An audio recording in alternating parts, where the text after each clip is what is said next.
magluluto po tayo ngayon ng larang na isda. Dito na po tayo guys. Ito na, takpan tinakpan ko na.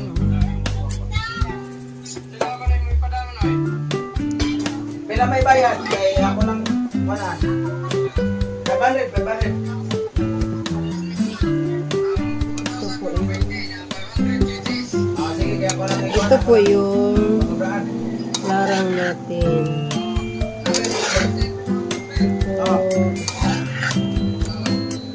ating larang na isda. Lalagyan ko na lang po ito ng water for para sa sabaw na niya.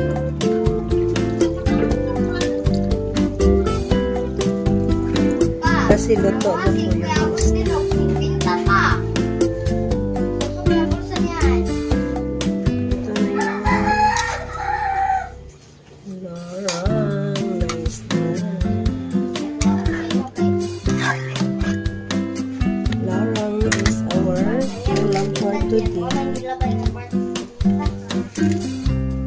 So, ito na po yung malapit na tong maluto. So, thank you for watching.